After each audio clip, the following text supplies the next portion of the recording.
সরকারের বিরুদ্ধে আন্দোলন করার অধিকার কি সাধারণ মানুষের আছে? অবশ্যই সরকারের বিরুদ্ধে আন্দোলন করার সাধারণ মানুষের আছে, তবে সেটা পিসফুলি।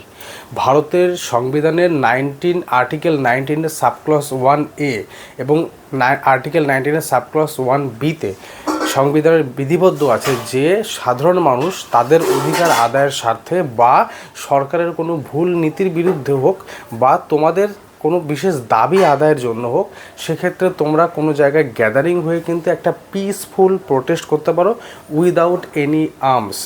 এটা কিন্তু সংবিধানে বিধিবদ্ধ রয়েছে। আর্টিকেলটা নোট করবে 19(1)A 19(1)B। আর গভর্নমেন্টের তার ভারতের সার্বভৌমত্ব রক্ষার জন্য বা কোনো বিদেশের দেশের সাথে ভালো সম্পর্ক বজায় রাখার জন্য, মানে ফরেন স্টেটের সাথে, বা ল অ্যান্ড অর্ডার মেনটেন করার জন্য কিন্তু সরকার রেগুলেট করতে পারে এই পিসফুল প্রোটেস্টটাকে। সেটা হচ্ছে ভারতের সংবিধানে আর্টিকেল 19-এর সাবক্লস 2, আর্টিকেল 19-এর সাবক্লস 3তে কিন্তু বিধিবদ্ধ রয়েছে। তার মানে কি, সাধারণ মানুষের কিন্তু পিসফুল প্রোটেস্ট করার, নিজের যে মানে ভাবনাটা বা নিজের যেটা স্বাধীন চিন্তা সেটা এক্সপ্রেস করার অধিকার রয়েছে, বা রাইট টু অ্যাসেম্বলের অধিকার রয়েছে, সেটা পিসফুল প্রোটেস্ট করার কিন্তু সাধারণ মানুষের অধিকার রয়েছে।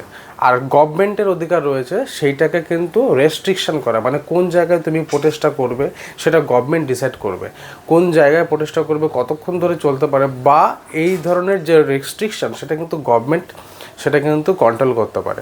তাই যেটা দাঁড়ালো, তোমাদের পিসফুল প্রোটেস্ট করার অবশ্যই অধিকার রয়েছে, কিন্তু গভর্নমেন্টের কিন্তু সেই প্রোটেস্টটাকে কন্ট্রোল বা রেস্ট্রিকশন করার অধিকার রয়েছে দেশের সার্বভৌমত্ব রক্ষার স্বার্থে, ফরেন স্টেটের সঙ্গে গুড রিলেশনের স্বার্থে, ল অ্যান্ড অর্ডার মেনটেন করার ক্ষেত্রে, বা আদার্স কোনো সিকিউরিটি রিজন হোক বা আদার্স কোনো গ্রাউন্ড বজায় রাখার ক্ষেত্রেও কিন্তু গভর্নমেন্ট রিজনেবল রেস্ট্রিকশন কিন্তু চাপাতে পারে।